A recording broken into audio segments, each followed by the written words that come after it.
The avoidant is destined to feel the hurt of leaving you. Sometimes it takes weeks, sometimes months, sometimes years. But there will come a day when the avoidant person who walked away from you or created the conditions that made walking away your only healthy option, where the carefully constructed narrative they built to justify the ending begins to collapse under the weight of accumulated evidence that contradicts everything they told themselves about why the relationship needed to end. The story they built, that they needed space, that the relationship was suffocating, that you were too demanding, that they'd be happier alone, that finding someone more compatible would be easy, that their independence was worth more than your partnership. This story was supposed to protect them from grief and regret by framing the ending as necessary choice rather than as catastrophic mistake. And for a while, maybe the story worked. Maybe they felt relief. Maybe they enjoyed the freedom. Maybe they convinced themselves they'd made the right decision. But stories built on defensive distortion rather than honest assessment eventually encounter reality. And reality has a way of dismantling even the most carefully maintained illusions. The avoidance reality, the reality they're living now, months or years after leaving you, is not what the story promised. Their life isn't better, it's worse. Measurably, undeniably worse. The freedom they fought for feels like isolation. The independence they prioritized feels like loneliness. The space they claimed to need feels like emptiness that nothing fills, no matter what they try to fill it with. Every new person they meet falls short of what you were. Every connection they attempt feels shallow compared to the depth you offered. Every achievement feels hollow without you there to witness it and celebrate it with genuine care for their well-being, rather than with the detached politeness strangers offer. They're not thriving. They're not even maintaining. They're falling apart. Not in dramatic, visible ways necessarily. They might still be going to work, maintaining appearances, functioning in basic ways that make them look fine from outside. But internally, in the private landscape of their own experience, in the moments when they're alone with themselves and the defenses temporarily drop, they're confronting regret so deep and so comprehensive that it colors every aspect of their current existence. The regret isn't just, I wish I'd done some things differently. It's I destroyed the best thing in my life, and I'm watching the consequences of that destruction compound daily while I'm powerless to undo what I did. They left. Or they made leaving inevitable through their patterns. They believed they'd be fine. They believed you'd be the one suffering while they moved on to something better. And now they're discovering they were catastrophically wrong about everything. Wrong about what they needed. Wrong about what you meant to them. Wrong about their own capacity to find something comparable.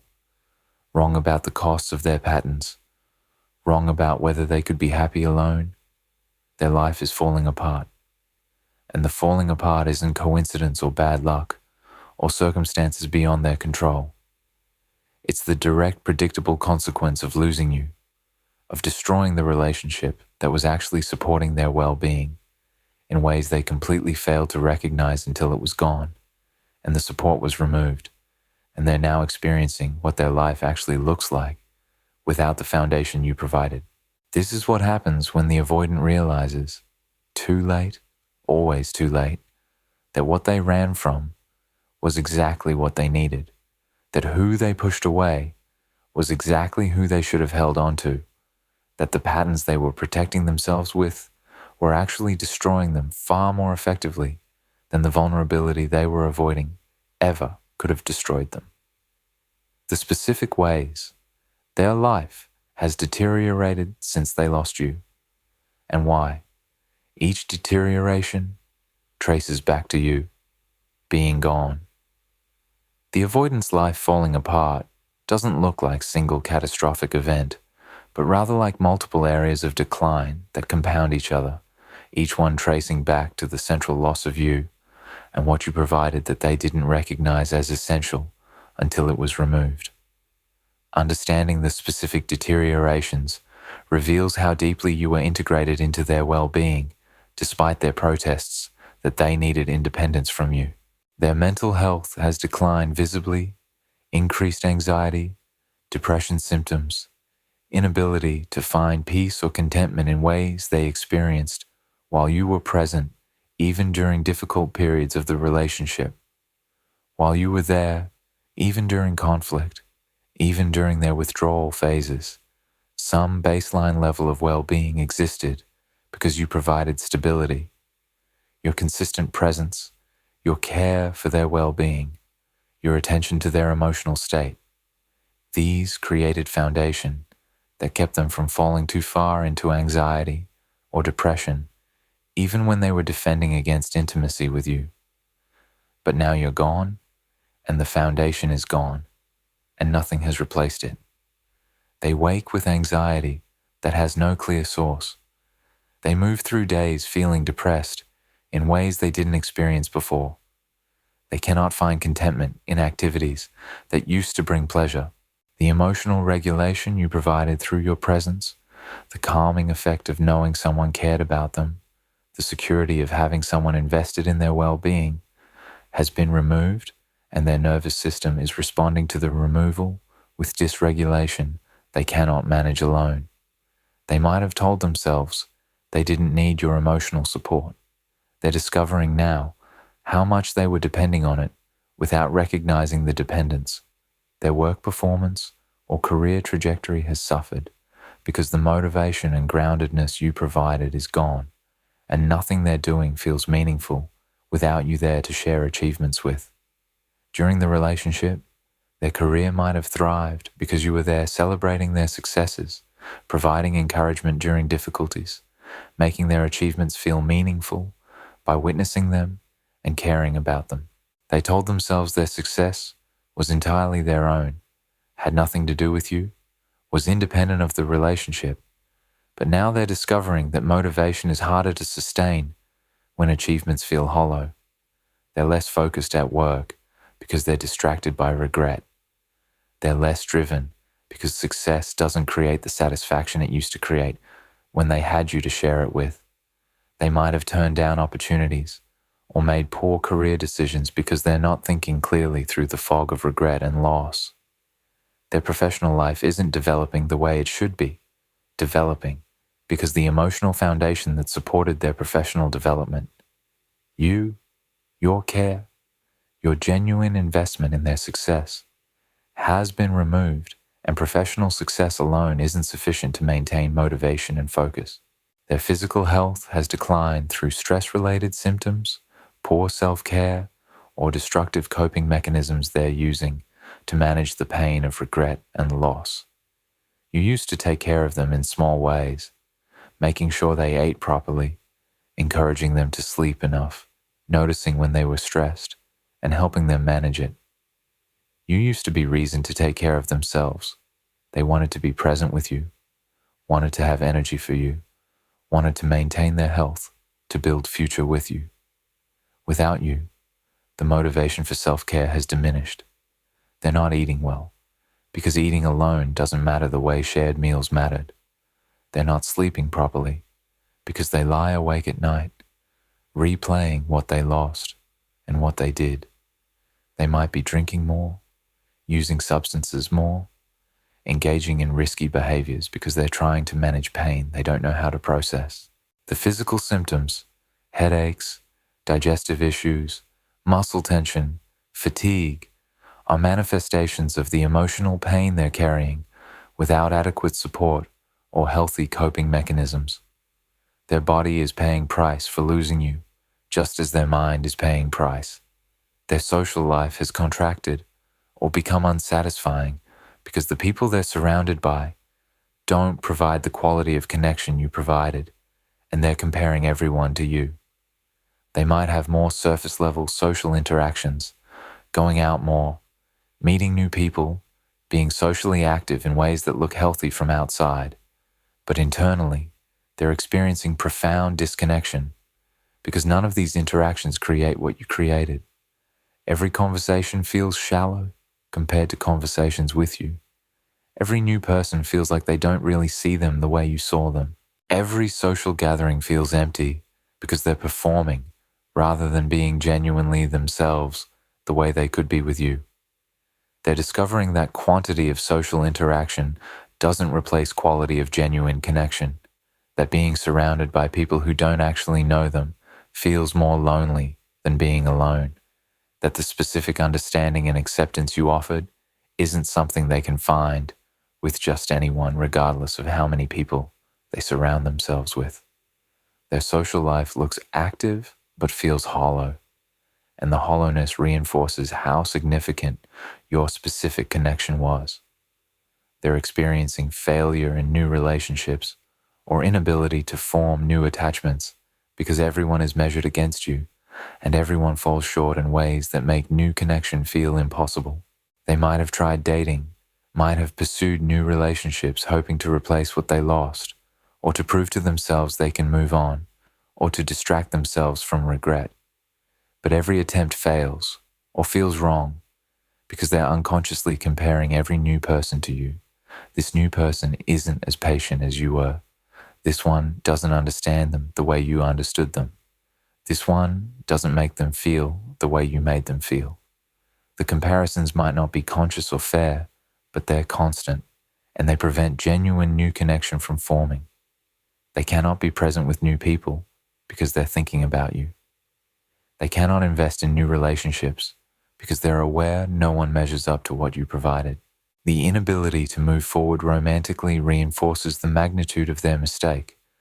They left you believing they could find someone more compatible or better suited or less demanding, and now they're discovering that what they're actually finding is a succession of people who aren't you, and whose not being you is disqualifying them from any genuine chance. They're struggling financially or practically in ways they didn't struggle when you were handling aspects of life they took for granted. Maybe you managed certain responsibilities, handled bills, organized household tasks, maintained the structure that kept daily life functioning smoothly. Maybe you provided practical support they didn't acknowledge, helping with decisions, offering perspective on problems, contributing resources that made their life easier in ways they attributed to their own competence rather than to your partnership. Without you, the practical aspects of life are harder. They're missing payments because no one is tracking things the way you track them. Their living space is chaos because no one is maintaining order the way you maintained it. They're making poor decisions because no one is offering the grounded perspective you offered. The practical deterioration reveals how much of their functional life was actually supported by your presence and effort, and confronting this dependence that they denied when you were there creates additional shame that compounds their regret. Their sense of identity or direction has become confused because you were providing stability and reflection that helped them understand themselves, and without that mirror, they're lost. You knew them. You saw them clearly. You reflected back to them who they were in ways that helped them understand themselves and maintain sense of coherent identity. You helped them think through decisions by offering perspective that grounded their sometimes chaotic thoughts. You provided stability that allowed them to take risks because they knew they had secure base to return to. Without you, they're experiencing identity confusion. They don't know what they want, don't know who they are without you as reference point, don't know how to make decisions without your grounding influence.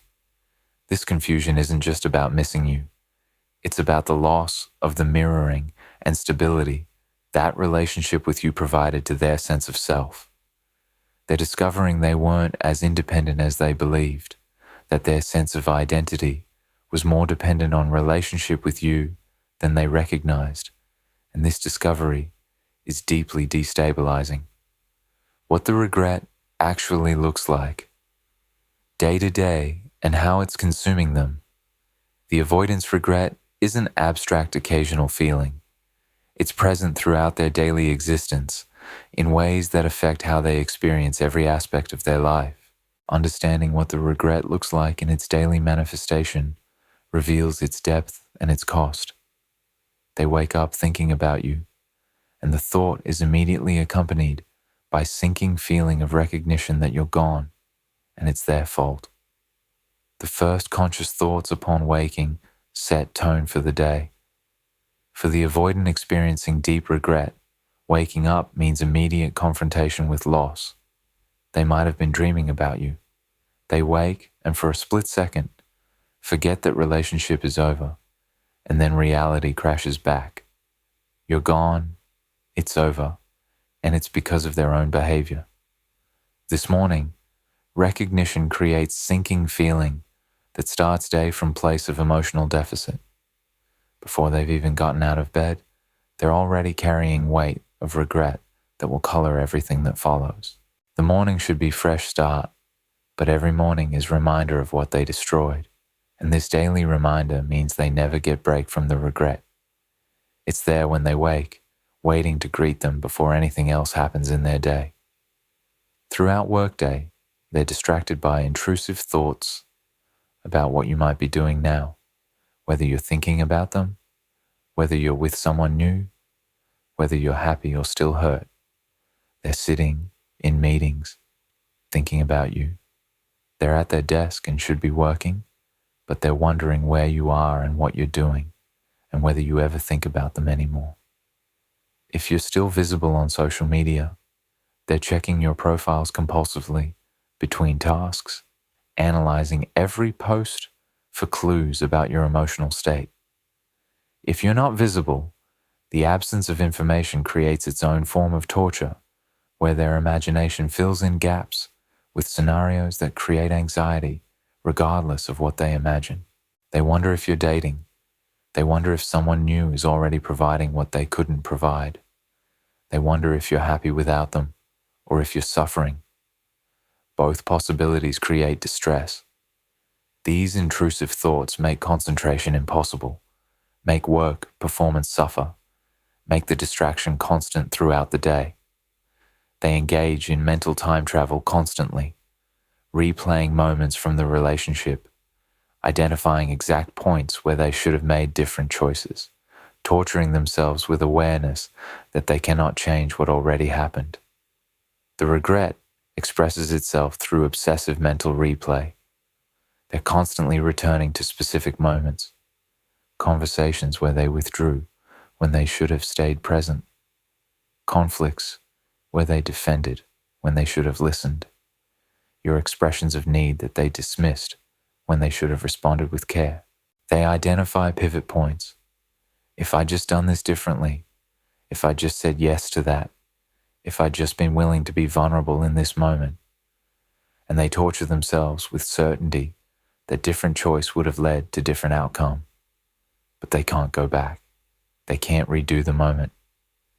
The awareness that the past is fixed and unchangeable makes the regret more painful rather than less painful, because it means no amount of recognition or remorse can alter what happened. They're trapped in mental loop where they see clearly what they should have done while being powerless to do anything about it now. They compare every aspect of their current life to how life felt when you were in it, and every comparison reveals deterioration they cannot deny or rationalize away. Current lonely dinner compared to dinner shared with you. Current meaningless conversations with acquaintances compared to deep, meaningful conversations with you. Current hollow achievements compared to achievements that felt significant because you were there to celebrate them. Current empty apartment compared to space that felt like home because you were in it. Every comparison reveals the same truth. Life was better when you were in it. They cannot find single aspect of current existence that feels superior to life when relationship was intact. The comprehensive deterioration makes it impossible to maintain any defensive narrative that leaving was right choice. Every domain of life provides evidence that leaving was catastrophic mistake. They experience waves of acute grief that arrive without warning throughout the day, triggered by songs, by places, by random memories, by anything that connects back to you. They're fine one moment and then completely overcome the next because they heard a song that was yours together, or passed a place you used to go, or saw something that reminded them of inside joke or memory that belongs only to the two of you. These grief waves are destabilizing because they're unpredictable and intense, and they happen in public spaces where they have to maintain composure while internally falling apart. They might be in grocery store and suddenly overwhelmed because they're in aisle where they used to shop with you. They might be driving and destroyed because they passed street where you lived. The triggers are everywhere because you were integrated into their life completely, and your absence means constant minefield of potential grief triggers throughout every day. They engage in magical thinking about signs or opportunities to reach out, interpreting random events as universe telling them to contact you, creating narratives about fate or destiny that justify breaking the silence. The regret creates desperation to undo what's been done, to reach out, to try to fix what they broke. But they're afraid of rejection, afraid you've moved on, afraid of confirming that opportunity is permanently closed. So they engage in magical thinking, looking for signs that they should reach out, interpreting coincidences as meaningful, creating narratives about fate bringing you back together that justify taking action. I saw her at the coffee shop, that must mean something. A song came on the radio, that's a sign. I dreamed about her, maybe she's thinking about me too. The magical thinking is the attempt to make reaching out feel less risky by framing it as responding to external sign rather than as their own desperate choice. But underneath the magical thinking is awareness that no sign makes rejection less painful, and no amount of fate or destiny can undo damage their patterns caused. They lie awake at night, the regret intensifying in the darkness when distractions are gone, and they're alone with complete awareness of what they lost and what it means. Nighttime is worst time because there are no distractions, nothing to prevent them from fully confronting what they're feeling. They lie awake replaying the relationship, replaying the ending, confronting the reality of what they destroyed. The regret that's manageable during the day becomes overwhelming at night. They cannot sleep because their mind won't quiet. They cannot stop thinking about you and what you're doing and whether there's any chance of fixing what they broke. The sleeplessness compounds all the other deteriorations. Their fatigue makes work harder, makes emotional regulation harder, makes the days harder to get through. And every night, the cycle repeats, lying awake with regret, getting insufficient sleep, struggling through the next day, and then lying awake again the following night, trapped in same painful mental loops. Why the regret doesn't necessarily mean they're capable of being different, even though they finally understand what they lost. The avoidant's deep regret and the falling apart of their life might seem like evidence they've learned and grown and could now be the partner you needed them to be. But regret and capacity remain separate things, and understanding this distinction is crucial for your own healing and decision-making if they attempt to return. Regret demonstrates they finally see what they lost, but doesn't demonstrate they've developed capacity to sustain what they couldn't sustain before. They recognize now that you were extraordinary. They understand now that what you offered was rare and valuable. They see clearly now that their patterns destroyed something precious. This recognition is real. They genuinely understand what they lost in ways they didn't understand while relationship existed. But understanding what they lost is different from being able to maintain it if given another chance. The patterns that caused the loss, the withdrawal, the emotional unavailability, the fear of intimacy, These patterns don't disappear because the avoidant now regrets their effects. The patterns are neurologically wired, reinforced through decades of repetition, serving psychological functions that regret doesn't address. They can feel terrible about their patterns while still being completely controlled by those patterns in moments when they're activated. Regret is about the past. Capacity is about what happens in the future when intimacy triggers their nervous system again. And their current regret provides no evidence about their future capacity. The falling apart of their life indicates they needed you, but doesn't indicate they've addressed the wounds that prevented them from being able to accept what you offered. Their life deteriorating confirms that you were providing essential support, emotional stability, practical help, connection, meaning, grounding influence. They were more dependent on you than they recognized, and the deterioration proves this. But needing you and being able to be with you healthily are different things. They needed you while simultaneously being unable to tolerate the intimacy that sustained relationship with you required. This contradiction hasn't been resolved by their life falling apart. If anything, their current crisis state might make them more desperate for relief rather than more capable of genuine change. They might want you back as solution to their falling apart life, wanting you to rescue them from the deterioration, to restore the stability your presence provided, to make them feel better. This is need-based motivation, not growth-based readiness. Coming back to stop their life from falling apart is fundamentally different from coming back because they've done the internal work to address the wounds that caused them to leave in the first place.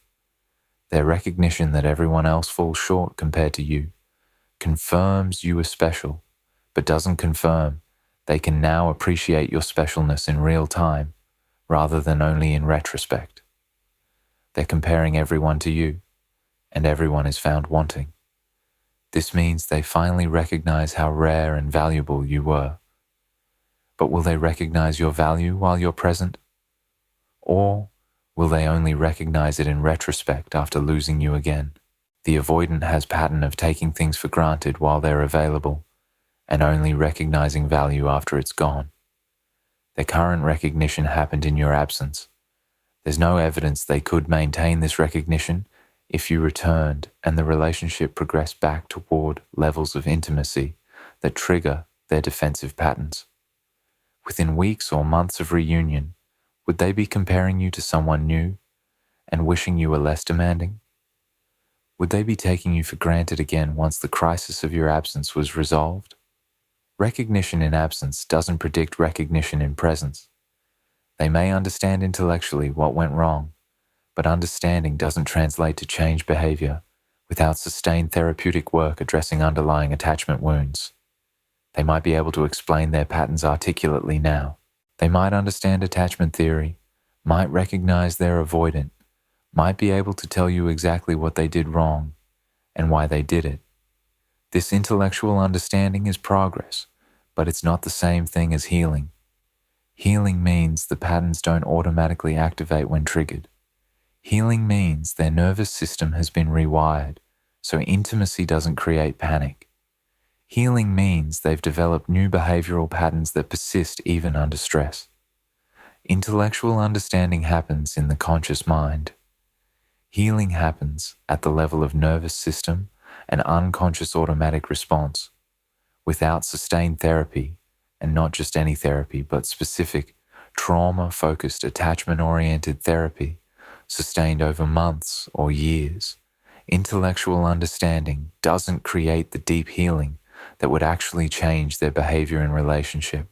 They might know what they did wrong while continuing to do it anyway, because knowing isn't the same as being able to do differently. The pain they're experiencing might motivate them to seek relationship with you as pain relief, rather than reflecting genuine readiness for healthy partnership. Their motivation might be about escaping their current suffering, rather than about being with you specifically. They're in pain. Life is falling apart. Everything hurts. In this state, the idea of you becomes rescue fantasy If they could just get you back, the pain would stop, the life would stabilize, everything would be okay again.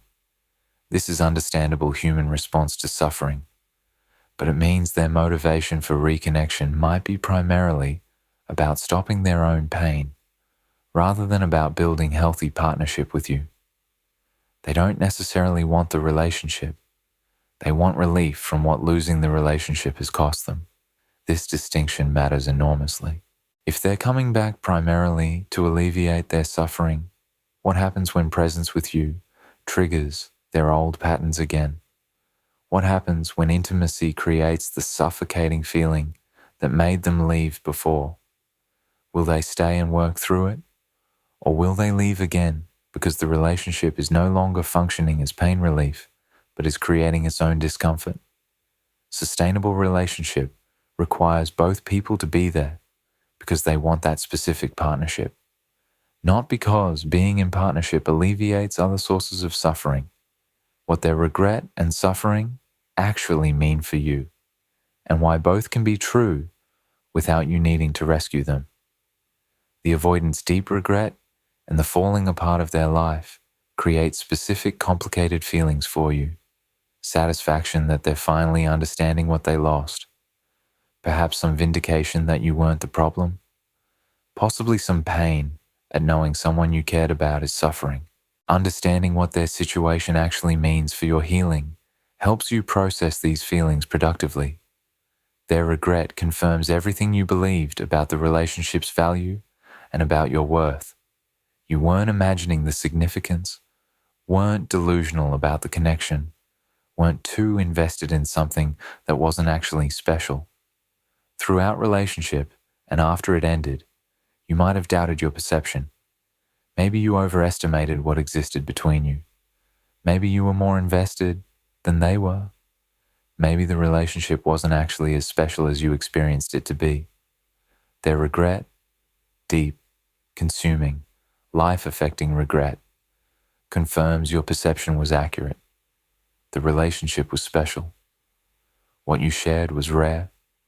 You weren't too invested. You were appropriately invested in something genuinely valuable.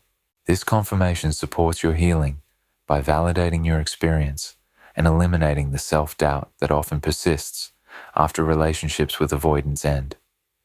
You were right about everything. The connection was real. You weren't the problem. The problem was their inability to sustain what was real. Their suffering proves that their patterns cost them something precious, which means your boundaries and your leaving were appropriate responses to behavior that had real consequences. When you left, or when you enforced boundaries that made their patterns untenable, they might have seemed unaffected or might have framed your boundaries as evidence you were too demanding.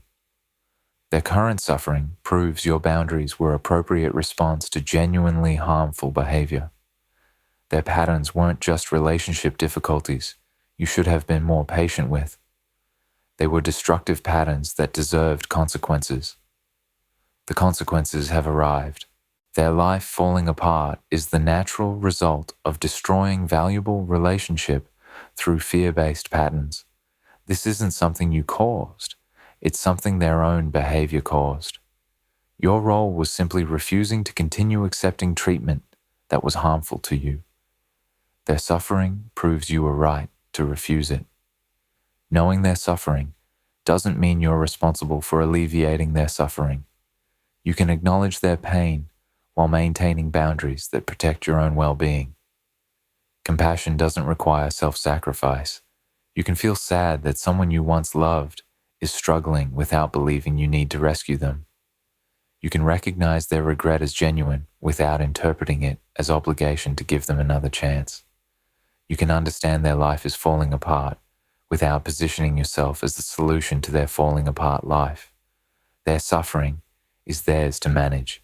You maintaining your boundaries, maintaining your distance, continuing to build your own life. This isn't cruelty. This is appropriate self-protection. They made choices that led to this suffering.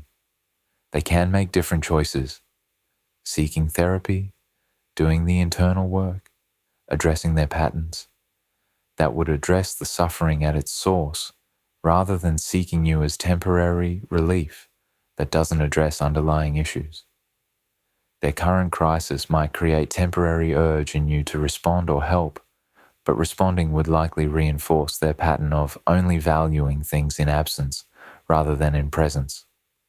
If you respond to their crisis, if you reach out to help, if you make yourself available because you see their suffering, you're teaching their nervous system something dangerous. They can take you for granted while they have you, destroy the relationship through their patterns, and you'll still be available when they need you. This reinforces exactly the pattern that needs to change. For genuine change to occur, they need to learn that actions have permanent consequences, that some losses cannot be undone, that people who are taken for granted eventually leave and don't come back simply because the person who took them for granted finally realizes their value. Your continued absence, even in the face of their suffering, is what might eventually motivate genuine change through teaching this lesson. Your return, in response to their crisis, would prevent the lesson from being learned. The most powerful response to their regret is not gloating or revenge, but simply continuing to build extraordinary life that demonstrates you're thriving without them, despite their previous belief you couldn't. They left believing you needed them more than they needed you. They left expecting you'd be the one suffering while they'd be fine. The most powerful response to their discovery that they were wrong isn't rubbing their face in it or taking satisfaction in their suffering. It's simply continuing to thrive, building a career that's flourishing, developing relationships that are nourishing, creating life that's aligned with your values and genuinely fulfilling, becoming more fully yourself in ways relationship with them was actually preventing. Your thriving isn't strategy to make them feel worse. It's a natural result of removing yourself from relationship that was depleting you and redirecting that energy toward your own growth. But your thriving also serves important function. It demonstrates conclusively that you're better off without them regardless of how badly their life is going without you. This isn't about revenge, it's about truth. You're okay, better than okay. And their crisis, while real, exists independently of your well-being. Both of you can exist in your separate realities, them falling apart, you building, without these realities needing to intersect. Their regret ultimately provides information that serves your healing, confirms your worth, validates your perceptions, proves your boundaries were justified, without creating any obligation to participate in their suffering or their potential recovery. Take the information. Use it to complete your healing. Let it confirm everything you needed confirmation about. Let it eliminate any remaining doubt about whether you were the problem. Let it validate every boundary you set and every difficult choice you made to protect yourself. And then, having taken what serves you from their situation, release them to manage their own consequences while you continue forward in the life you're building. Their regret is theirs to carry. Their falling apart life is theirs to address. Your thriving life is yours to continue creating. The avoidant is in deep regret. Their life is falling apart, and you're building something extraordinary from the pieces you picked up after leaving.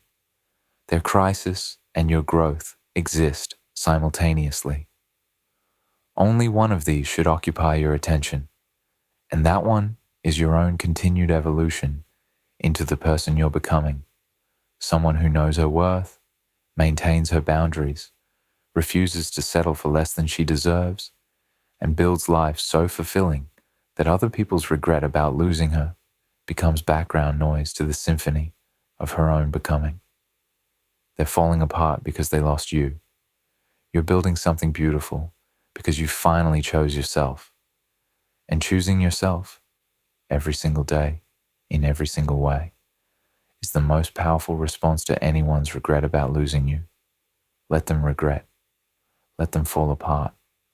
Let them learn the hardest way possible, that some losses are permanent and some people, once lost, cannot be replaced. And you just keep building, keep growing, keep becoming. The person they're regretting losing isn't the person you are anymore. You've already evolved beyond who you were when they knew you. And that evolution is why their regret, however deep, however genuine, matters less and less every single day. You're not the person they lost anymore. You're the person they could never have deserved, even if they hadn't lost you. And that person, the one you're becoming right now, she doesn't need anyone's regret to know her worth. She already knows. And knowing is everything.